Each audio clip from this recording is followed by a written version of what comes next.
Welcome to today's GovCon Business Development Weekly webinar. I'm your host, Mike Hackford, the Senior Community Manager here at GovWin, and I appreciate everybody joining us for our continuing discussion about sales tactics in government contracting.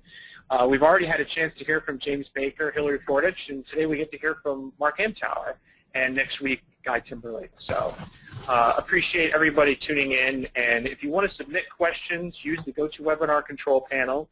We are recording today's event, so we're going to make the on-demand available. We also have one of our chief editors and writers, Lily Ashline, here with us in the room. She's going to be taking notes and putting together a piece for everyone to read in the next day or so. For most of you out there, it's pretty hard to not know who Mark Amtower is, not know who he is. I mean, because Mark has just been in the industry for a long time. Not only does he have his own radio show, and contribute a lot to all the major government publications, but Mark, to call him anything less than an expert in government contracting and business development, particularly in the social media space, would probably be an understatement and not do him justice. So I'm not going to spend a lot of time focusing on this because I know Mark has a lot of slides to get through, and then, of course, we have your questions that we want to get to. If you have a question, again, submit it using the question panel in the GoToWebinar. And if you want to ask Mark your question directly over the phone line, please raise your hand and type your question and let us know that you want to ask him directly. We'd be happy to sync you two up during the course of the event. So without further ado, Mark, take it away. Mike, thanks. Let's go, slide 2 here. We're going to define, develop, and defend an area of expertise, and we're going to do it in about 8 minutes. So basically this session is about differentiation. And the slide here is indicative of a particular type of non-marketing, standing on a street corner shouting. If you're going to join social networks, you really have to participate in order for it to pay. Next slide, please.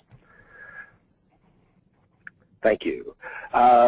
I've been using this slide for a while. I'm not using it because Input's part of Deltek and a sister company to GovWin, but the first 6 words in this profile are critical in defining a space that you occupy. Input, the authority on government business, period. Boom. Next slide, please.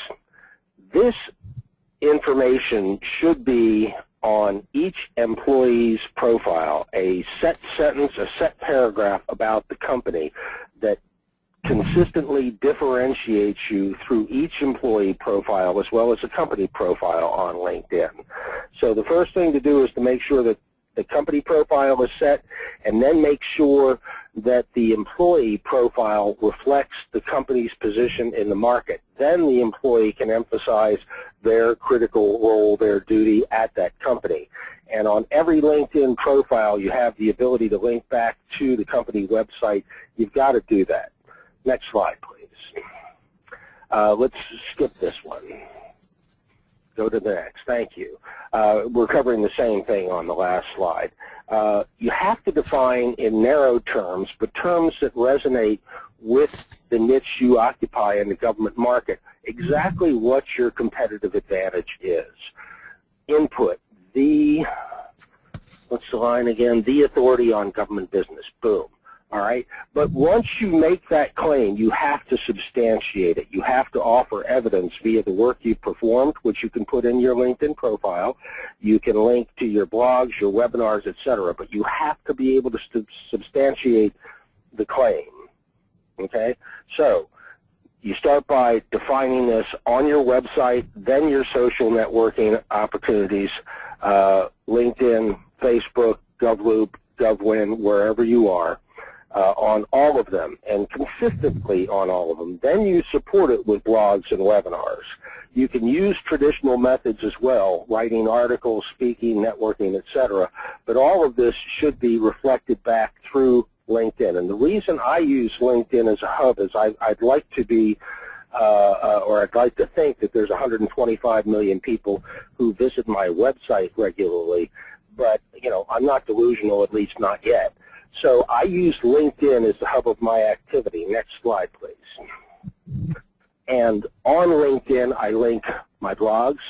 I post any webinars that I'm in, white papers, etc. Everything I do, next slide, please, revolves around LinkedIn, and that includes my websites any webinars that I'm in, blogs, articles that I write, articles that I like. Next slide, please. Okay, blogs.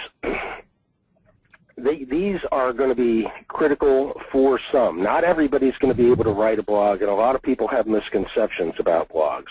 Some people think that if you have a blog, you've got to add to it every day or twice a week, or there's some formula. Not so. As long as you're providing information on a somewhat regular basis, and that can be a couple of times a month, a blog can be a valuable tool.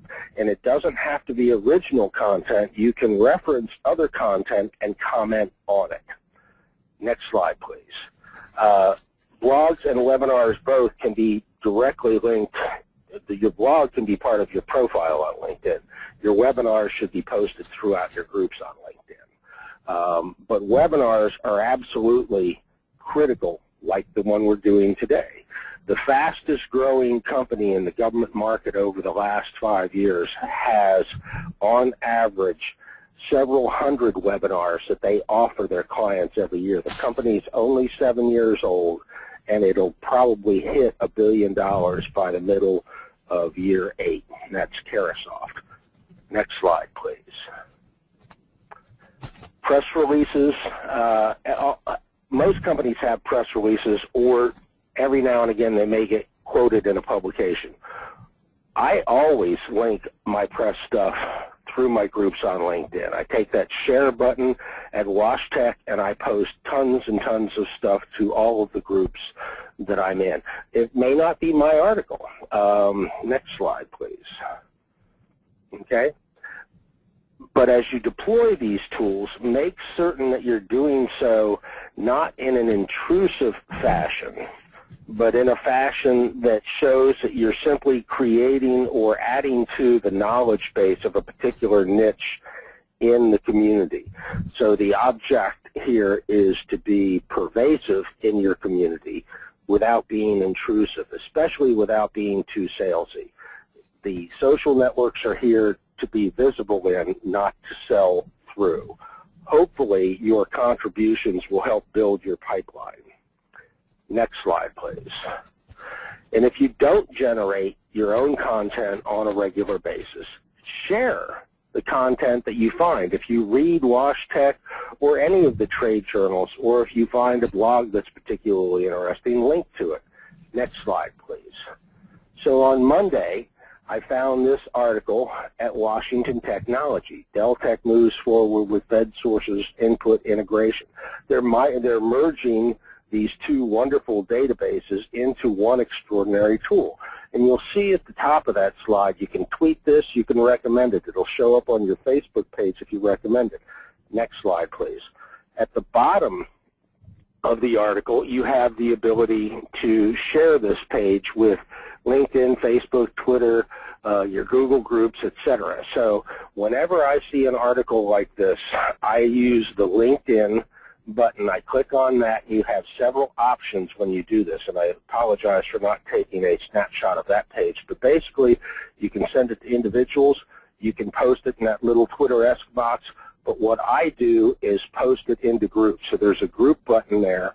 You click on that, you start typing the name of the groups you want it in, the groups pop up, you click on it, and then you hit share when you're done. I can post this article, and I did, in about 40 groups in about 2.5 minutes.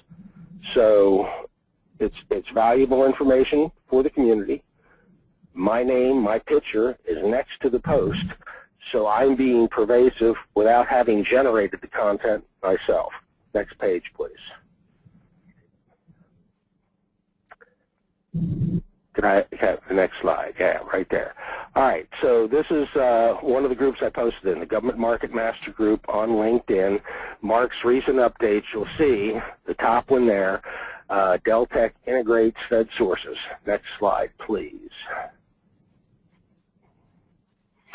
And there it is in the discussion area. It shows up as a discussion on the Government Market Master Group at LinkedIn. And usually we'll pick up some comments. I haven't checked this one today to see if anything showed up. This is it was posted about 48 hours ago now. Next slide, please.